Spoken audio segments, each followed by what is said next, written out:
What's up, guys? Welcome to the first ever episode 188 of the Kind of Funny Gamescast. As always, I'm Tim Gettys, joined by the Reverend Jared Petty. Doki doki. It's our first time on Gamescast. It's first time on a show together in a long time. It has been a very long time. Yeah. I have missed you tremendously. Thank We're talking you. about this in the pre-show.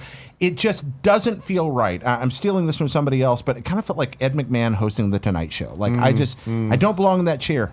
This is the Tim Show. This is where you belong. That. I really appreciate that. But more than that, I just miss the warmth. I miss the enthusiasm, the vibe, the balance. The hype, baby. Absolutely. That's The what hype. it is. That's what you got. And ladies and gentlemen, joining us once again on the Kind of Funny Gamescast, Brandon Jones. I also missed you a lot. Allies. Thank you. I missed you. It's been way too long since Yeah, I've seen you. When's the last time I saw you? I guess it was E3. E3, probably. Yeah. I love E3. I can't wait for the next one. I love that you're already thinking, Yeah. I love it too. Let's get started. Let's go. Let's go. Roll it around there. Ladies and gentlemen, this is the Kind of Funny Gamescast. Each and every week we get together, talk about video games, all the things that we love about them. You can get the show early by going to patreon.com/kindoffunnygames. For just $1, you can watch it live along with us. For a couple more dollars, you can get the audio or video early. And the video includes the pre and post show that we do for this. It was a good one today. A solid 20 minutes of high quality content. I was there, Jared was there, Brandon was there. Joey was there for a bit of it too. It was fun for everybody. Or you can just get the show for free on Mondays at 9 a.m. on youtube.com/kindoffunnygames or on podcast services all over the place, including Spotify and Apple Podcasts. Get hyped about that. Today we got a fun show, and it is brought to you by Patreon producers Warren Moore, Eric Heitz, and Tom Bach, the legends. Yeah.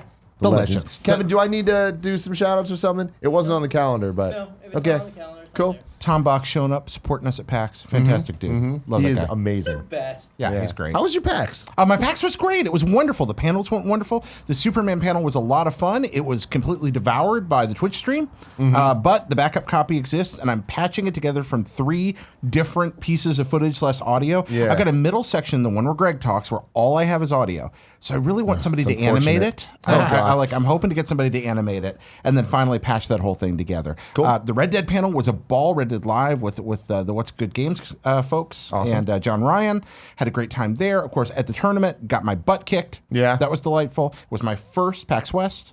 Had a Wow. Yeah, I'd never been there Man. before. Had a wonderful time just PAX walking West around. is a good one. One of my favorite conventions for sure. Spectacular. Hit that Pink Gorilla booth. Shout out to Pink Gorilla. Great stuff there. Walking around, bought a bunch of dice. Bought $100 of dice. Feeling lucky. That might have been a mistake. It's a lot of money. Yeah, it's a lot How of many money. dice is that? That's a lot of dice. Okay. A lot of really weird Yeah. dice. But Were you at PAX, Brandon? My first PAX I skipped in many years. Yeah. I intentionally skipped it this year. Intentionally. For a very special event which that I'm so was? happy that I went to. Mr. John Williams at the Hollywood Bowl. He does it that weekend every year. And you've always had to miss my it. wife always goes. And so it'll That be, sounds I'll be back at the amazing. hotel and I'll get some video text from her of like everyone with Yeah. their lightsabers like doing the bit. And Was that as rad I think as it it was sounds? the 40th or 50th anniversary of him playing the bowl. Oh my God. So not just him like composing music or anything, specifically at the bowl. Spielberg was there. They played that's the so cool. opening of Last Crusade without the music. So it's just Foley and dialogue and sound effects and stuff. And then he like played the music live over it. And I just like he's like my favorite artist. Yeah. Did they do Bar none. Superman? They did not do Superman. You can't do everything. Didn't do Harry Potter.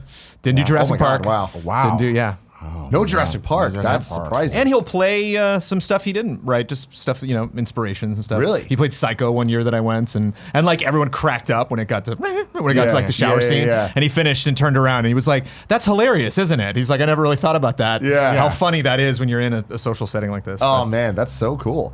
Yeah, no, I've been unfortunately missing PAXs because of stupid weddings the last couple of years. Stupid weddings. It's just like suck. I was on such a hot streak with PAX where I was at every PAX West and East, and then Holy matrimony. Now missed 2 years in a row. Lifetime commitment. and I think next year I already have another fucking wedding that weekend. Why don't like you say already no? confirmed. Say no.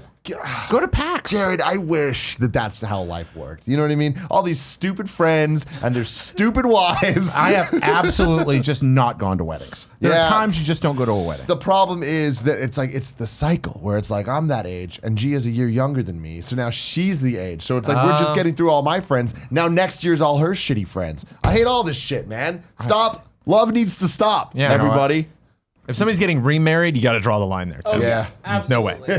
Not going to be the We second ain't time. doing that. Maybe we could like inject you with a slow-acting poison and then hide the antidote at PAX, and the only way for you to I gotta survive. go to PAX. Exactly. I'm sorry. Yeah, you got to do it. You gotta do it. Oh man, it has been quite the travel season. But thank God for the Switch, being able to play that thing on the plane. It has been awesome. Speaking of the Switch, Yeah. the online service launched this week. It has arrived. Did you get it yet? Not at all. I didn't get it yet either. Haven't about touched it I know at all. it's been nuts, but I'm again flying tomorrow to a goddamn wedding. But this one's in Disneyland, so I'm pretty excited about that. But I'm gonna download the Switch Online stuff today, Yeah. so I get to mess around with the NES games. But you got it. I did. I grabbed it. It's a pretty painless download. It's a very easy process to get into. Not a lot of barriers to entry. I was able to pay for most of my year one subscription with my whatever little gold coins are called that you get for buying stuff. I forget the name of them. And hopped in, and yeah, the 20 streaming / on your Switch games are great. I don't think they're actually streaming because NES ROMs are so tiny. Yeah. I suspect they're just stuck in cache somewhere, and then it's like, did you check in this week? And yeah, something yeah. in the software is checking. Is it streaming? I thought it was straight up download. I think that it's just an app. Like it's another little app in there. It's like, here's your NES. And then when I'm offline, it's fine. It just works the same as it does anywhere else, but it does have some neat features. It's got online multiplayer, which I fooled around with some. I actually hopped on as soon as I downloaded it and streamed it on Twitch that night. And I played a lot of stuff, including with some people in the chat. Played Mario Brothers online, like the classic one-on-one sorry. arcade. Oh no, Mario Brothers is good with 2 people. No, it's not. No, you It's don't not like good it? with any amount of people. Oh. Mario Brothers is a fucking atrocious video game. Expound. I first off hated how it was packed into every Mario Brothers Advance game on the GBA, just because give us some different mini games. Like Mario 64 DS, the mini games were great. You know what I mean? Stop giving us the same game over and over and over. Where That's it's like I don't believe anybody actually enjoys it. I feel like it controls horribly compared to Super Mario Brothers.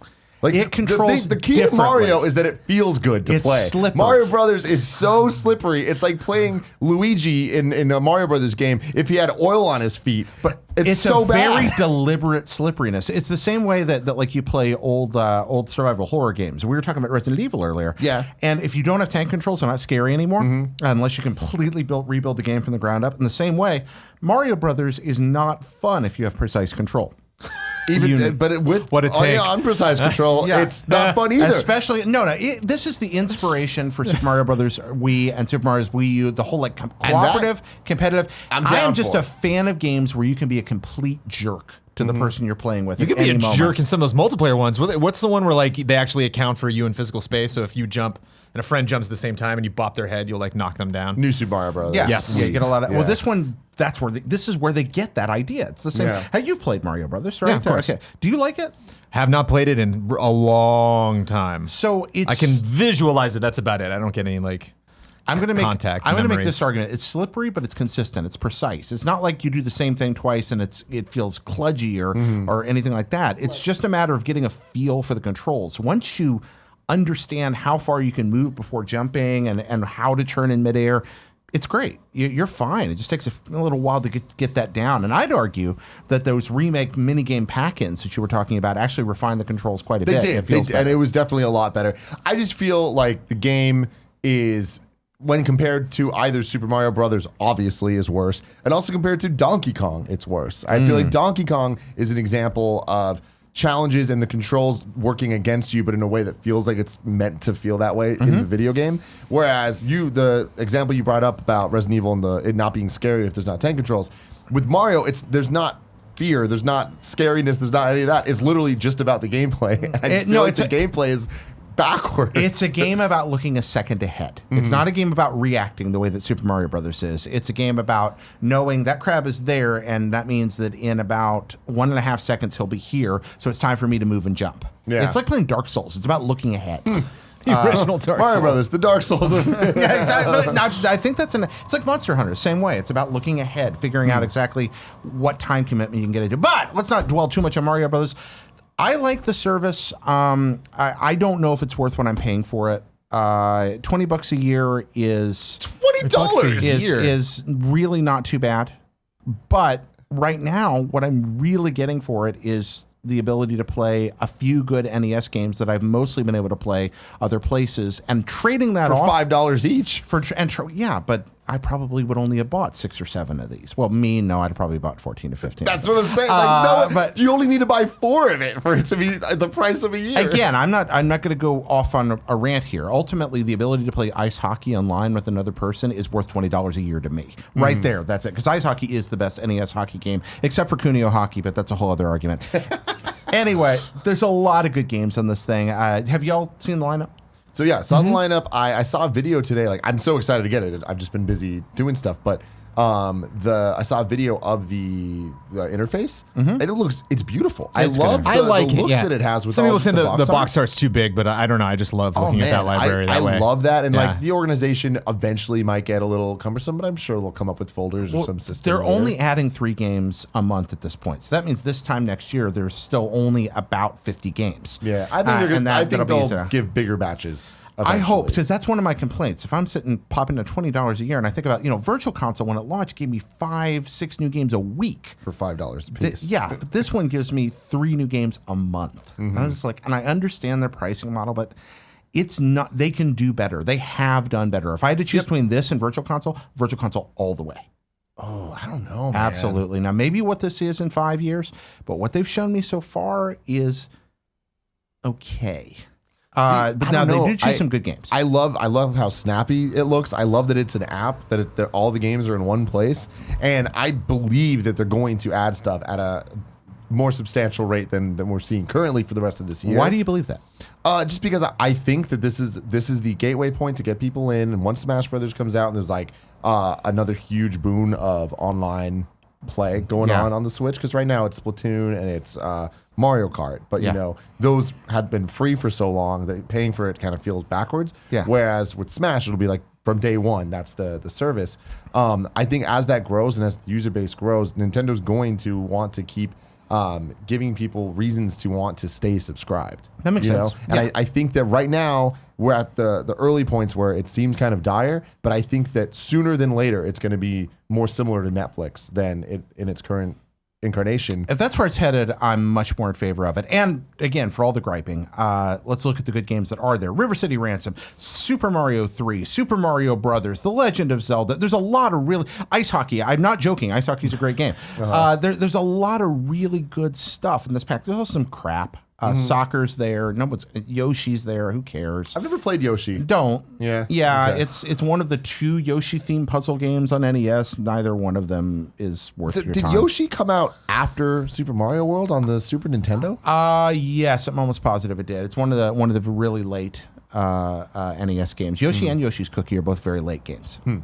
Interesting. Yeah, it's one of the either Yoshi or Yoshi's Cookie might be the last U.S. release. It's right up there in that area. It's really close to that period of time because they were releasing NES games into the early 90s. I didn't know because I didn't have the NES until later after my Super Nintendo even, but I didn't realize that Kirby's Adventure didn't come out until towards the end it's a very of the late NES game. life cycle. I thought it was pretty early. Probably why I wasn't that familiar with it. Yeah, it's one of the most beautiful. That's why it's so beautiful. They've learned to master the thing, because that is a gorgeous NES game and super smooth. But there may have been a school of thought. People have argued this that maybe older kids were going to pass their NES down to their younger siblings, and they might have gone more kiddie game with things like Kirby and hey, what's going to appeal to younger players? And that might be why it came out so late. But nobody's really sure about that I've ever heard. Yeah. So that's my take on the service. The online multiplayer is a lot of fun. I haven't played local multi with anybody yet, so I don't know what that's like. I assume it's great. I've been playing handheld mode and on my TV. I've had a lot of fun with both. I've not had any trouble with the Joy-Cons on anything except Ghosts and Goblins, where I just gonna have to play that with the Pro Controller. That game is so janky anyway. The NES version of Ghosts and Goblins I love, but it is not good. That is not a good video game. Got to play that. It's unkind. Yeah, and it feels like it always feels like it's just about to explode your television. There's something wrong with that game. I think if you play it long enough, it comes to life and gains sentience and tries to start World War III. And so that's my. Do you like it? Do you like Ghosts and Goblins? If you're lucky. The Super was the. I think it was it Ghouls and Ghosts when it was on Super Nintendo? Yeah, that's good. It's Ghouls and Ghosts. Yeah, that was the only controller that made me break controller, or the only game that made me break equipment. Really? Yeah. I mean, it makes sense. I yanked that. I was so pissed, and I yanked the controller so hard that it pulled the just busted it as it came out of the Super Nintendo.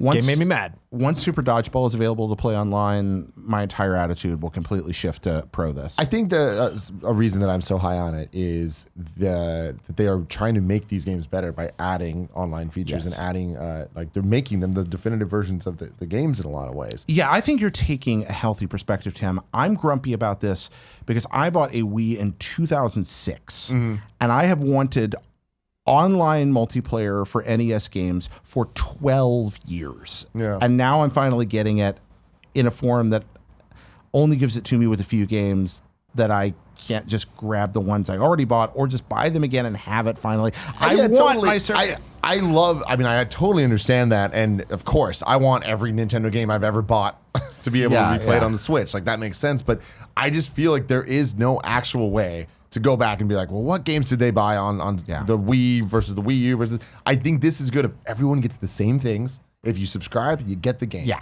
Like, we're building towards a future. You see it with Spotify. You see it with Netflix. You see it with Xbox Game Pass. You see it now today with PS Now adding downloads for PS4 and PS2 classics. Like, we're going towards a future that in every form of media where, and this is also in comic books, it's also in digital books, where people want to be able to play anything, listen to anything at any given moment. My problem is it's never anything. Now, I think there's a lot of virtue to a streaming future. But I've also discovered a situation where I will go out and look for particularly an older movie or an older television show, something I want to look at for historical value, or something that's not really in the mainstream of entertainment anymore. And I won't find it on Prime, and I won't find it on Netflix, and I won't find it on Hulu. I can usually find it on Amazon for sale. Yeah. Or for rent, but then I'm paying a fee to have it. If this follows that model, if I can run out and grab, if I can play my NES games that I know are going to be profitable streaming, that's fine. And I can spend $3 and buy Clash at Demon Head, which isn't available for streaming, but I still want to play it, I'm fine. But if they start leaving behind the little things that quote unquote nobody cares about, then we have fewer choices, not more. Yeah. And I don't like that future. Yeah. I want the ability to not have them decide what I want. And that's what every streaming service does. It is not about you seeking out what you want. It is about them telling you in huge, bold Netflix letters at the top of your screen with an obnoxious trailer that starts whether you want it to or not. You want to watch this. You want to watch our thing we made and give us your money for it, and not what you think you're after. And I don't like people telling me what I find entertaining that I don't have a personal relationship with. I want you to tell me. I want you to tell me.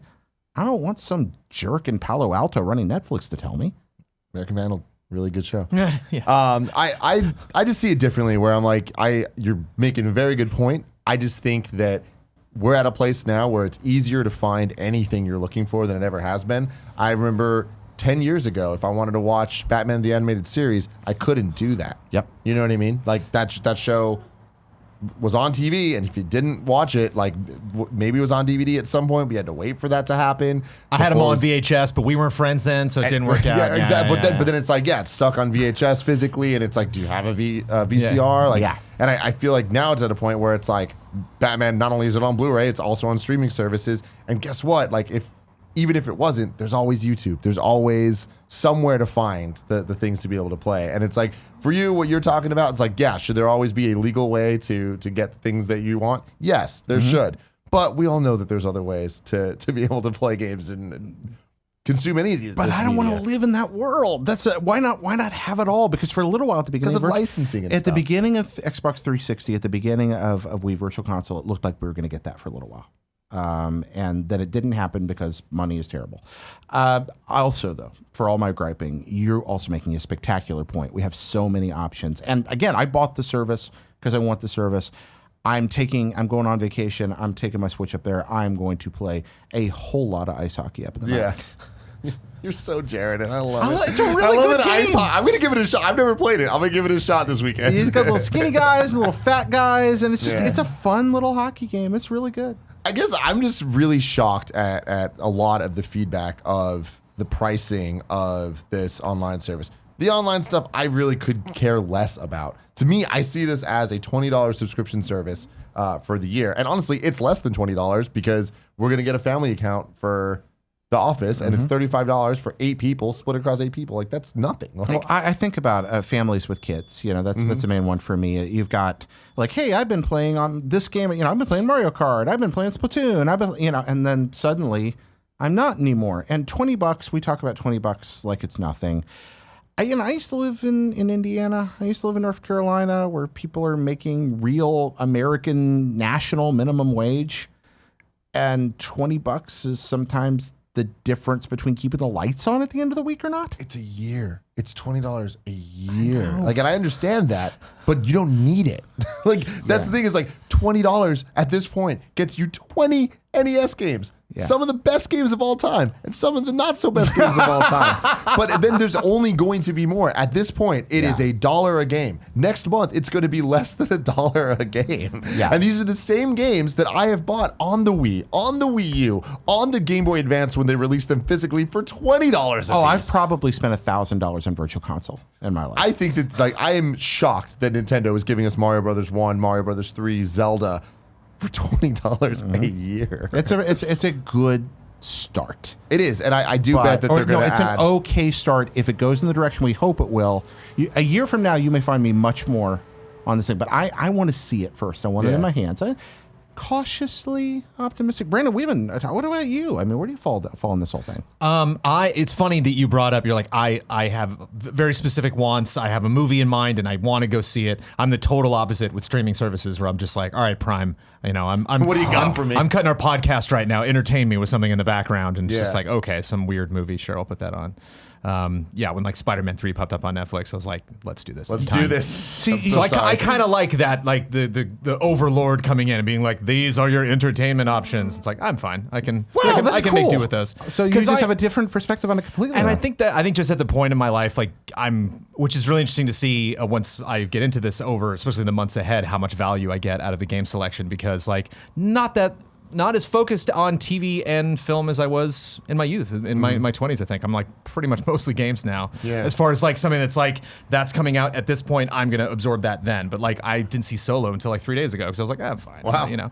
Yeah. I'm totally fine putting stuff off unless it's a game I'm really excited about. Then like gotta play that gotta get in there. immediately. Sidebar: How do you cut video and watch a movie at the same time? My eyes would melt if I tried that. It's nice just putting something on in the background, just something dumb. Like it, you know, if it's if I know something's going to export, or if like it's a podcast, I can play a game. I play Dragon Quest 11 while I'm listening to the podcast. So I'm just like setting markers for the timestamps, and oh, here comes podcast halftime. I got to cut that part. Yeah.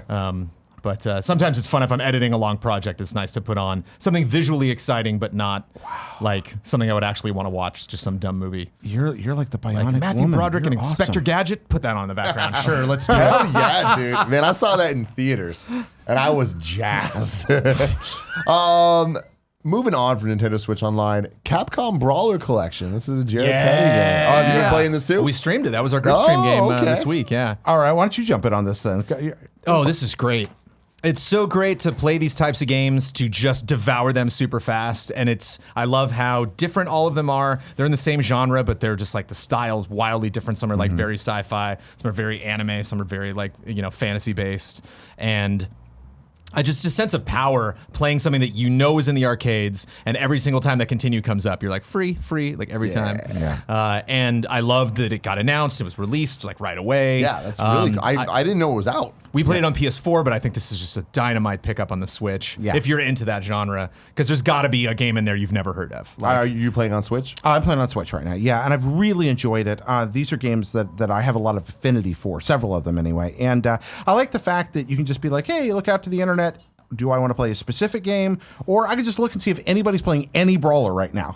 And if they are, I can just hop right in. Like, That's cool. And that's a very neat feature.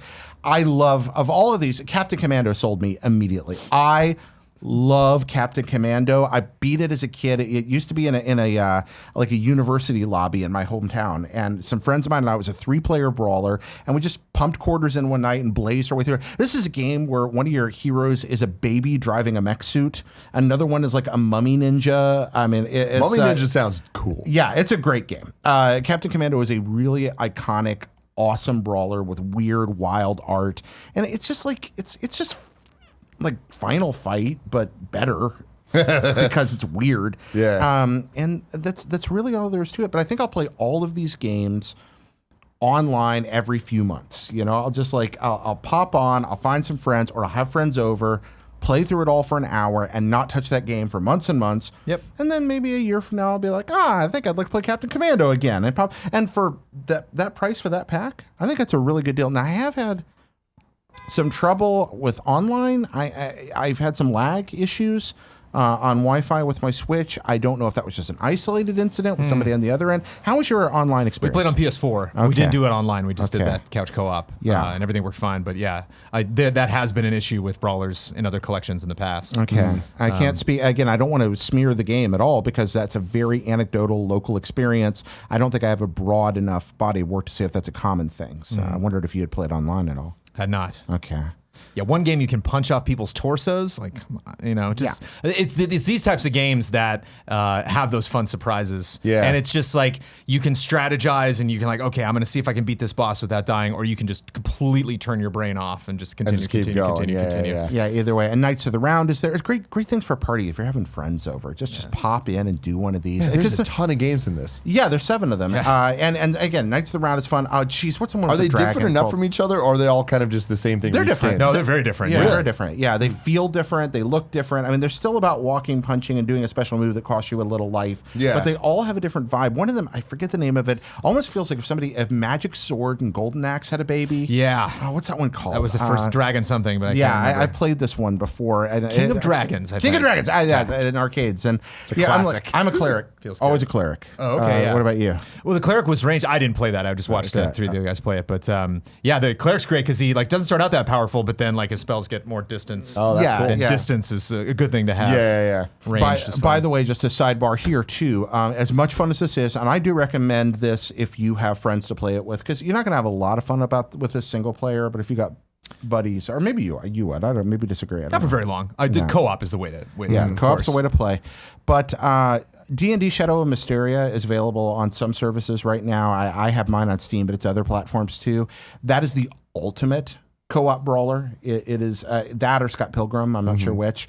It's class-based with multiple branching paths and all kinds of weird hidden secrets. And it was an arcade game. But they just let's make a D&D arcade game that kind of feels like super weird, way too granular D&D, and it's beautiful and it's so good. Try that too. Cool. Dragon's Crown. It's kind of the game I think inspired Dragon's Crown. Okay.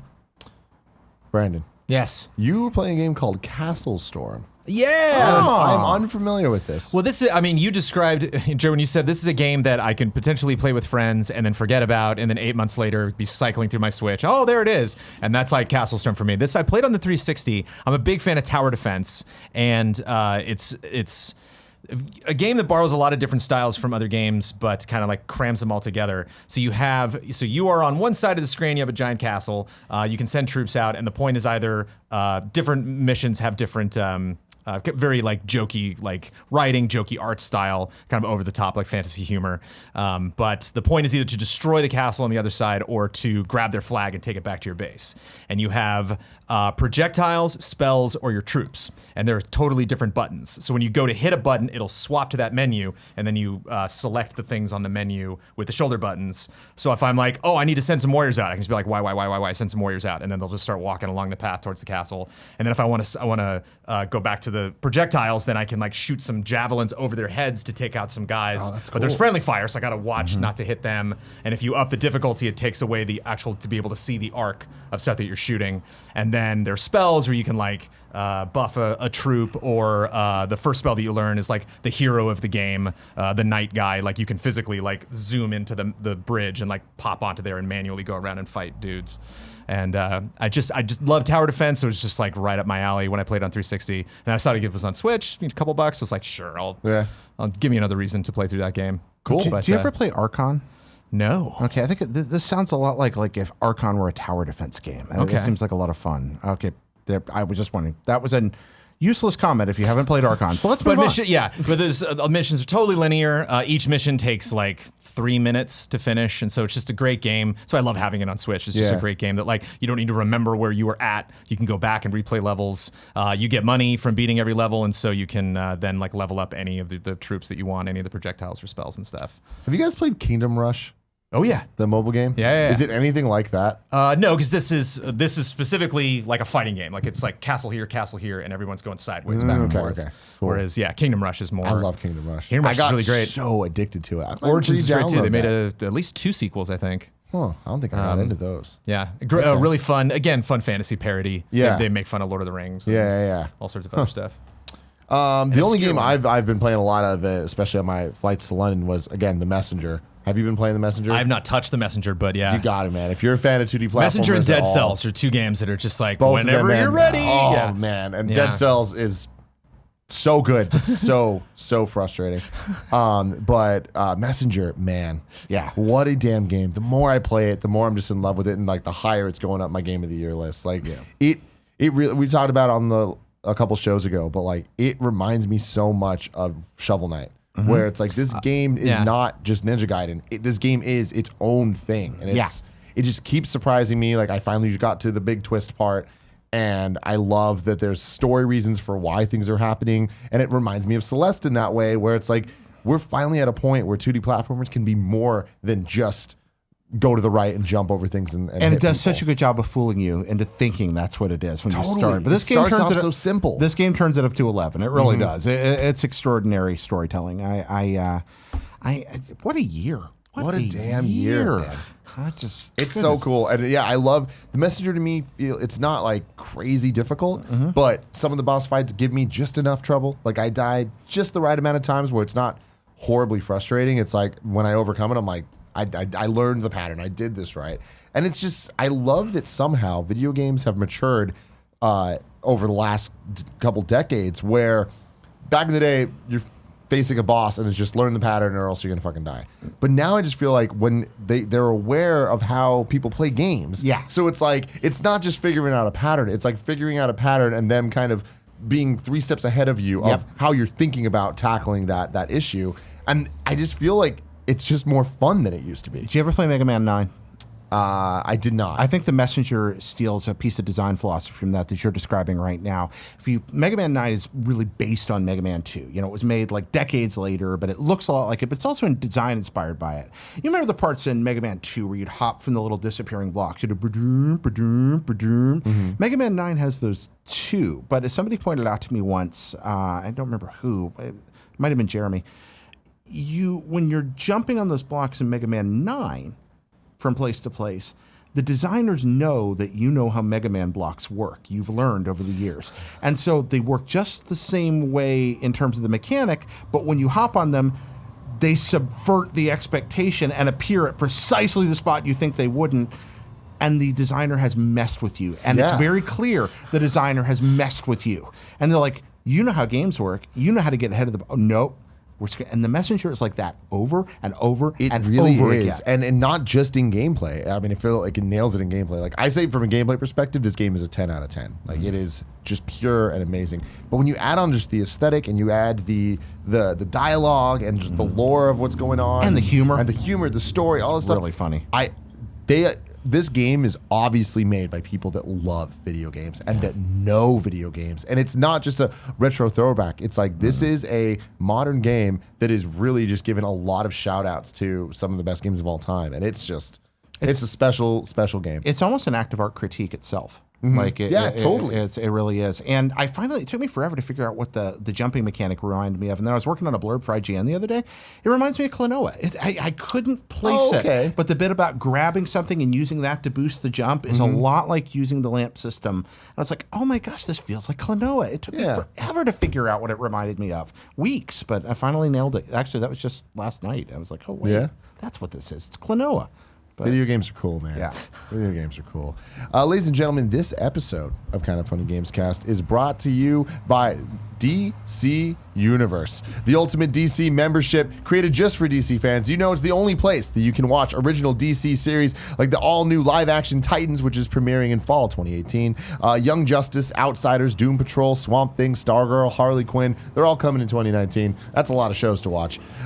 New episodes available weekly, so there's always something to look forward to. But it's not just TV shows. It's also comics. Thoughtfully curated, regularly refreshed library of digital comics, 2,500 modern and classic titles that you can read right on your TV. How cool is that? Those are the biggest comic books ever. I like that. It's available on all your favorite devices: iOS, Android, Roku, Apple TV, Amazon Fire TV, Android TV, and Google Chromecast. Join for just $7.99 a month, or better yet, you can grab an annual membership for just $74.99 and save 20%. Feel what it's like to have an entire universe that revolves around you. Join today at DCUniverse.com. That's DCUniverse.com. Just $7.99 a month or $74.99 for that 20% off deal. Let's get it, baby. Nick, it's time for the topic of the show. Red Dead Redemption 2. You guys got to play it. We did. The second preview event for this game? No, I don't know. Not Yes. gonna speculate. I think There was at least one other one. Yeah, there was one other one. I think That this we is- did not go the to. champ. Sorry, did you want me to do my bell? I Is that didn't. what You said? didn't need you to bring It the. was muffled Yeah, in the room. yeah. I guess I'll do it. Can you shock mic it up? Sure. Yeah, just- I mean, Nick, you could bring that, but the true champ today is Red Dead Redemption 2. Red I'm Dead sorry, you have been Redemption 2. supplanted. You have been defeated I have by been supplanted. a greater force. I will live again. Huh? And don't ever use the word supplanted to describe me. You supplanted, supplanted, I'm a simple kind supplanted. of man. I am planted. That is Right. what I am. So I was in London, but while I was in London, you guys got to go play Red Dead Redemption 2, including Nick Scarpino. We Yep. did. Yeah. In a weird twist of fate, they let me go see that game. Yeah. Which I was very honored by. Yeah. I was very honored by that. It's exciting times. What was the event in San Francisco? It was. Yeah, I was in And San did you Francisco. come up here for Oh it? yeah. Oh man. Yeah. Did you go back and forth? It's my second actually- SF trip in Oh my like 5 God. days. This is great. We passed in the hall. Because it was like a one-on-one setup. Oh, and so okay. we Red Dead passed Bros. Passed in the Get a way little out. fist bump in the lobby. Ships passing in the night. We did have the fist bump. It was at the Spanish suite in the Clift Hotel, which they've done a lot of game demos for. Yeah. And I had been there. I don't think I'd been there for it must have been 7 years since the last time I went to a big media press. So I'm assuming I'm going to run into a bunch of people, and you can hear a pin drop quiet.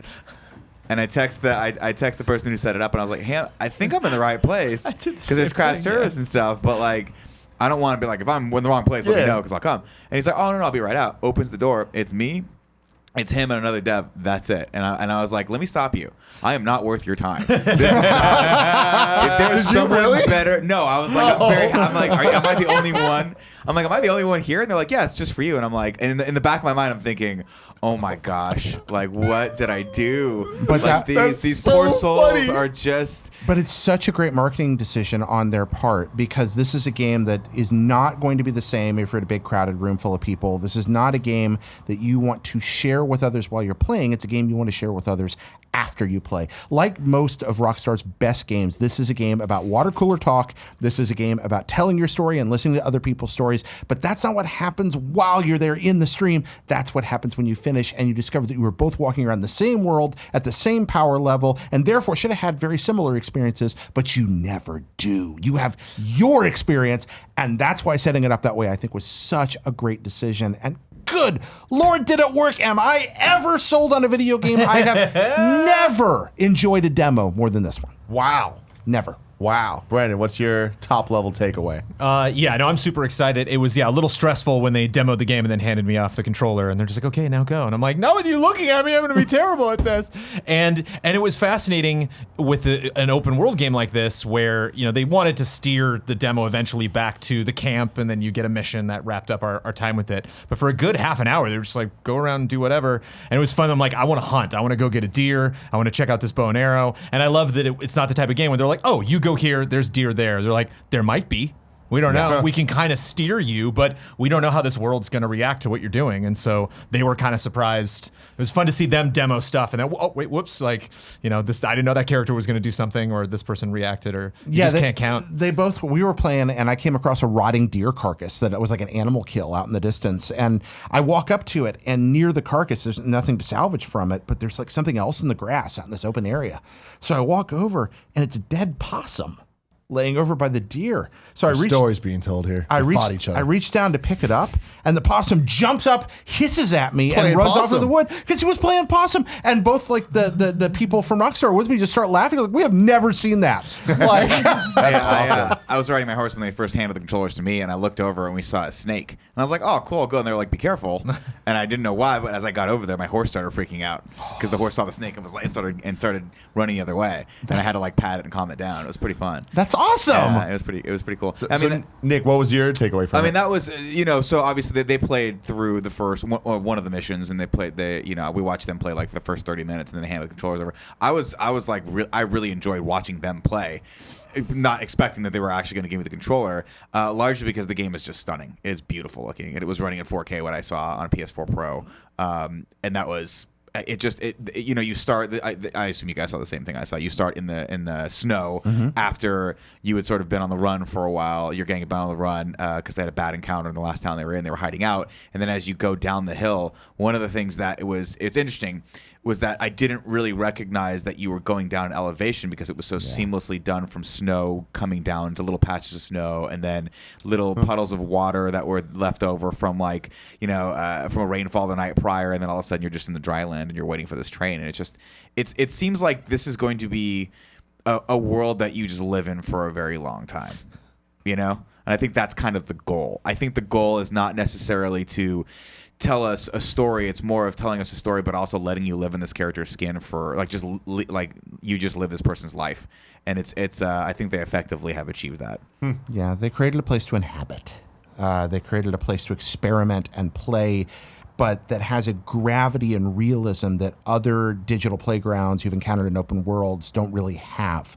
And so you feel grounded. And they've done these very subtle things to take the layers that normally exist between you and the abstraction of a video game out, and counters almost everything you do is controlled just by left trigger, whether you're engaging with a human being, your horse, a flower, something you notice. It's all dictated by that. And then a face button contextual menu that changes based on what's happening in that moment, your relationship with that person, etc., pops up, and nothing freezes, nothing. The world's just going on, and you're just seamlessly in it. And you engage, and you never know what's going to happen. You don't get this feeling that you're going to easily get used to this, or that you're going to find those seams and exploit cracks that you feel in other big open world games. It's just, it is different than anything I've ever seen before in a video game in a very good way. But is it fun? Yes. Yes, it is. Kind of not fun to play a preview like this because you're rushed. Because you're like, I want to absorb as much as I can. Like, I'm reading previews today, and people are like, well, then I naturally ask this question. And I'm like, good question. Yeah. I didn't think to specifically point that out. But that's what's fun is like, I normally, if I play through a part of a game, it's like, I'm not necessarily going to rush out and read other people's articles because they played the same thing that I played. But like, I am dying to take, absorb as many takes as I can. It's just like, I want to hear your stories. I want to hear the stuff like that, the possum story. I love that. They pulled a gun on a guy, and he pulled a gun on us. And was like, you're not robbing me today. And then we apologized, like, no, I'm sorry, and put our gun away. And the guy wandered off. And the entire time he was walking away from us, he kept looking over his shoulder at us, still had his gun out, was still like on, on edge. And so you just said it was like nothing you've ever played before. Yeah. Red Dead 1, Grand Theft Auto 5. Uh-huh. Does this game feel like a melding of the two, or does it feel like an entirely new thing? It has elements of both that you recognize. In many ways, it is the sequel to Grand Theft Auto 5. But Grand Theft Auto 5 is a world of parody and a world of that is there largely to throw a kind of a black mirror against ours. This is a game that more celebrates an idea. It shows the darkness of that idea, but it also shows the beauty of it, just like real life. So in that sense, I think it accomplishes more than GTA 5 did from an artistic perspective, even though GTA 5 is an amazing technical feat that I love. In terms of Red Dead 1, you see all the elements are there. Deadeye, conversations, lovable characters, quirky humor. The dialogue, by the way, in this one, I think is much better than the dialogue in Red Dead 1. I love the writing and the voice acting. They're great. Just encounter voice acting and encounter writing is tremendous. But this feels like, yes, I see all the pieces that it's building on, but this is the great leap forward. This is another level. The nearest I can put it is an analogy I very rarely use. When I was a kid in 1985, 6 or so, I was at my birthday party at Chuck E. Cheese. And I saw Super Mario Brothers for the first time in an arcade machine, even before I'd seen it on an NES. And I walked over and put my quarter in and played it. And at that point, think about the video games I'd played on the Atari 2600 or in arcades before that, single screen, And the world just went on and on and on and on. And there were places in the sky, and there were oceans, and there were underground areas, and it just kept going. It was a world, a whole wide world. And it was like that game came down from outer space. That's how I felt when I walked out of this demo. Interesting, because don't get me wrong, I was impressed with the visuals of it, and I was impressed with how seamless everything transitioned from outside to inside, how vast the draw distance was, all that jazz. But it didn't you were very taken by this. Yeah. To me, I was like, oh, cool. There's lots to do in this game. That was my takeaway. Okay. But to me, as a person who did not play Red Dead and who doesn't traditionally gravitate toward these giant open world games, I don't think I was immediately struck with the vastness or why this was so important to you. So that's my question to you: is what did you see that makes you think this is in and not to say revolutionary, but a different step forward? Because to me, this looks it's GTA if GTA the map was bigger and the loading screens were seamless and your car moves a lot slower. Right. Brandon had his hand up. What do you got, Brandon? Well, did you like Last of Us? I did not play Last of Us. Did you like Last of Us? Yes. And I'm sure a lot of viewers enjoyed Last of Us. One of my favorite moments, maybe my favorite moment from The Last of Us, was I came up to a fence and there was a chain on it, and I learned by that point, I just got to shoot this chain off. And so Joel raises up his revolver and he says, Ellie, get out of the way. And I was like, and I stopped for 60 seconds. I was like, that's amazing. I didn't push a button. I didn't tell him to say that. He just naturally realized, hey, I'm going to fire this gun next to you. Get out of the way because I don't want you to get any shrapnel or something like that. And I was like, that's awesome. I'm really excited to see more of that in games, more of these tiny interactions where I'm not like, oh, the big emotional moment for me was that giant monologue at the end of Act 2. It's like, no, it's a collection of just these little tiny bits. And so Red Dead for me is what if everyone is that? Every single person in the entire map, whether you know that person or you don't, whether it's an enemy or a friend or a stranger or a gang member, it's like everyone has those possibilities of ways that they can interact. And I think I'm just at that point with where we are in games where, like you were saying, when you look at a big map and I see people walking around, if it's just a bunch of mannequins that are kind of animated to look like people, I still, when I play sports games, look in the crowd and I'm like, we're almost there. But it's exciting to see, I was staring at a guy threw a guy out of a bar, and they started yelling at him, and it wasn't like, oh, I'm doing the argument animation. It just felt like a much more fluid moment that I was observing that happened in this world, and not like, yes, you walked into town at this time, therefore this is going to happen. Yeah, as concisely as I can, the people don't feel like set dressing. The animals don't feel like resources to harvest. The towns don't feel like hubs for missions.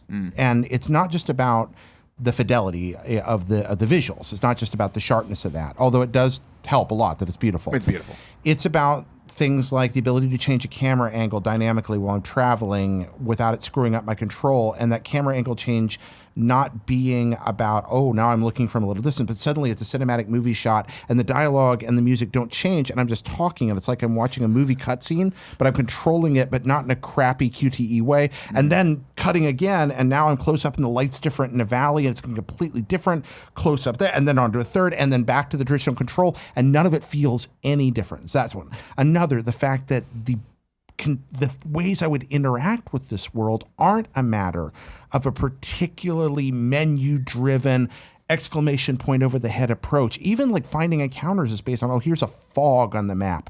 Might be something in there worth checking out. And it's not you see a fog, it's a fog on your top-down map, and you go in, it's like, there might be some interesting stuff around here, but we're not going to tell you quite what it is.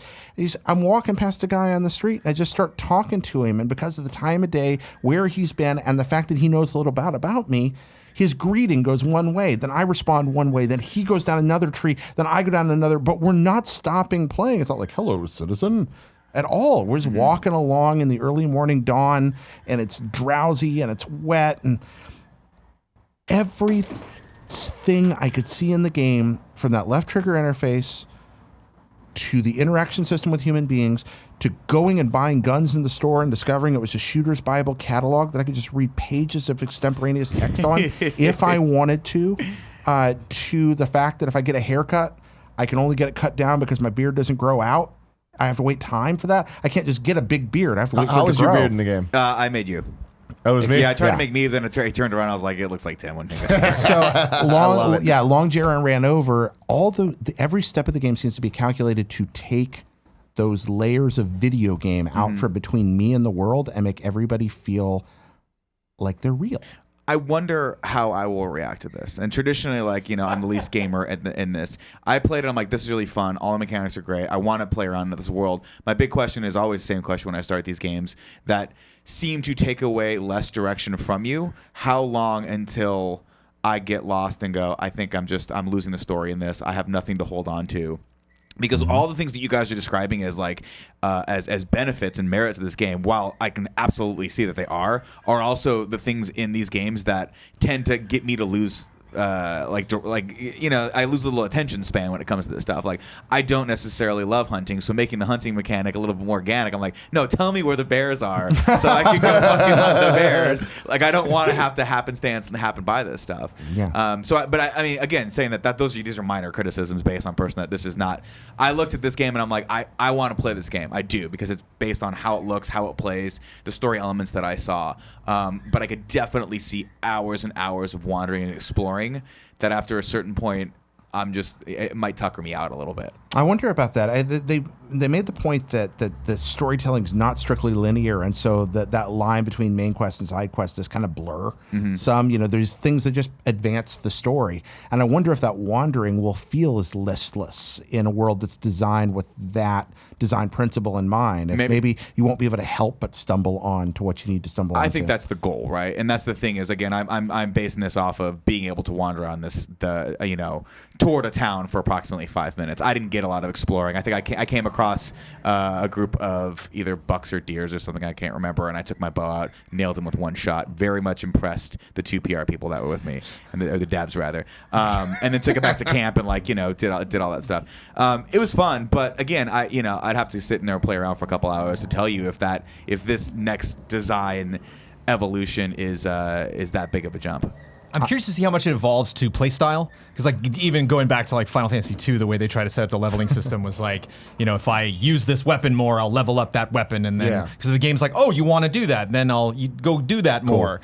And I'm really curious to see, like you were saying, you're just like, I don't really feel like hunting. It's like, you don't have to, and it's going to be interesting to see the story ramifications of you down 8 hours into the game, where people are kind of looking skinnier, and you get a comment as you're in town, where it's like, man, I could go for a meal right now. And you're like, yeah, stop complaining. I'm sorry I didn't go hunt it. But it's like you're getting all of these things that are occurring naturally in the world. That's not just time to load the everyone's sick and hungry cutscene. It's just peppered throughout everything. Little conversations when you're going on a mission and you're on horseback with everybody. They might comment on things. Just so the listeners at home know, there was a dog Somebody's outside. skinning a dog outside. What the fuck is going on with it? So that is on our side, and we apologize. Kept moving, and so I kept thinking every time he moved, he's going to shut the door or the window. He's working on something totally different. He's doing a manifesto right now for the Coelho way of life. I don't even know what could be happening out there. Who the hell knows?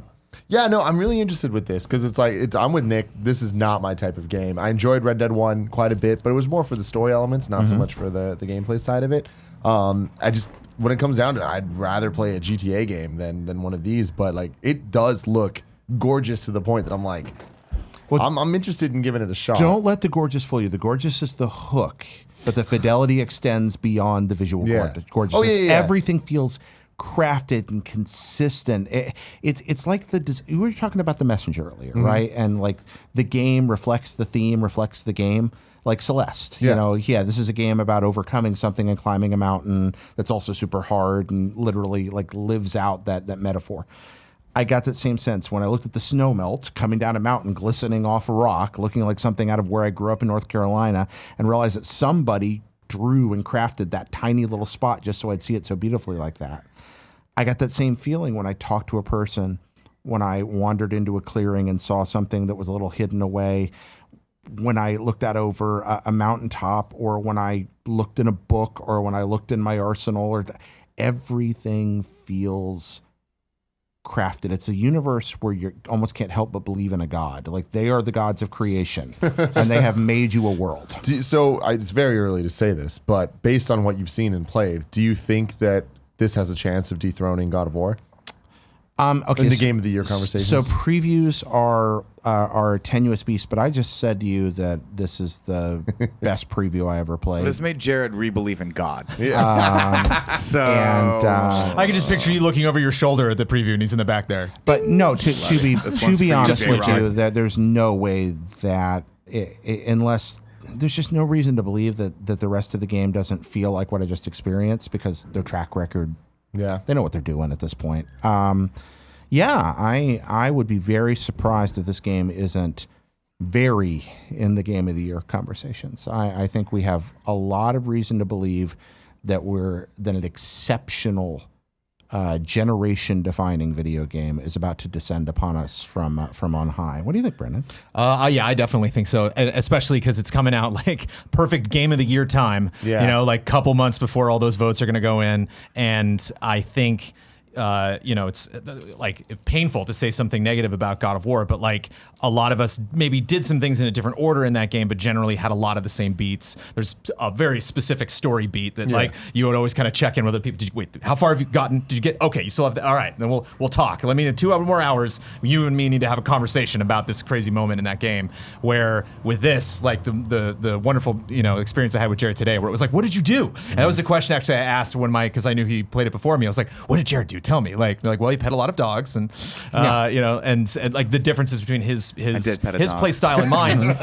And the thing that's interesting about that is you and I both played a Arthur Morgan that was manufactured by the developers for that demo, for that slice of the game that we got. Whereas if I'm starting from scratch, from mission 1, and from that moment on, I can pick what I wear, what weapons I bring, what designs I have on those weapons, who I decide to be friends with. Be really interesting to like watch a friend play that game and they go back to camp and one guy goes by and it's just like, yeah, screw you. And it's like, whoa, that guy's mad at you. What did you do? And like, I don't even know at this point, like, and trying to figure out, because normally in games I can be like, no, it was this mission. It was this thing that's when things turned around, or the game deliberately put a choice in front of me where it's like, I'm now betraying this guy. Whereas this game, it's just a lot of little tiny beats that add up to that stuff. Video games very rarely surprise you. Even the best video games only surprise you a few times. God of War's great because it surprises you over and over and manages that. Red Dead also surprises me in really good ways. I think about I got in a shootout during one of the missions, and I just wanted to see how the systems interacted. I was looking for a Breath of the Wild style interaction. So I pick up a dead body, and the body starts bleeding down me. And when I get the body off, the blood's like all over me. And I throw the body like down on the ground next to a campfire, and the wrist falls in the campfire. And the shirt starts to smolder and then smoke. And then the fire goes up the shirt, each individual thing. Pretty soon there's this burning corpse laying in front of me. And I'm like, okay, well, we can transmit fire from the thing. But I thought about that blood on me and realized that was not going to get cleaned off on its own.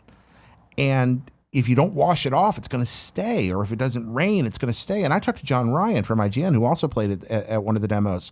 And John told me he walked into town covered in blood after a shootout and people freaked out.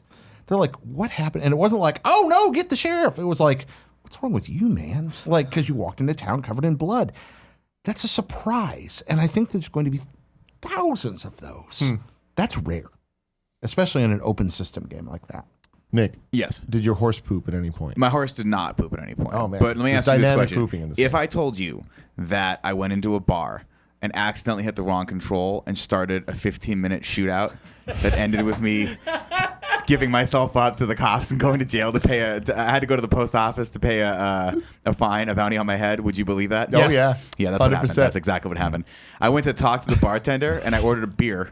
And then I went to drink the beer, and I don't know what I hit, but I just blew some dude's head off. That would be the right trigger. And it was hilarious because everyone scattered. Yeah. And then people started filing in to come get me, and it just went. I went all the way up to this other house, and I got a lot of them, Tim. Yeah. I put up a good fight. Yeah. But at a certain point, they got me. And then when I came back, they were like, you got to go pay your bounty or else you can't come back into town. And so I had to go back and like avoid the sheriffs and pay. So it was fun. Cool. And the devs said they caused a ruckus in one town and then paid went to jail, slept it off, and then went to one of the someone in some store, and they said, "Oh, by the way, my cousin's the sheriff, and we were talking the other day, and like you really gotta slow down with your attitude here, and like the stuff that you're doing in town. Otherwise, it's just gonna get to a point where the sheriff's like, I just don't want you around here anymore." Yeah. Interesting. So these weird threads, And it's we like haven't even- hard to tell where they stop. We haven't even talked about the characters, the camp, the Yeah. whole like Robin Hood element of the game. And Did you talk about that on Red We Dead did, Radio? yeah. If you want even more in-depth thoughts on all of this, go check out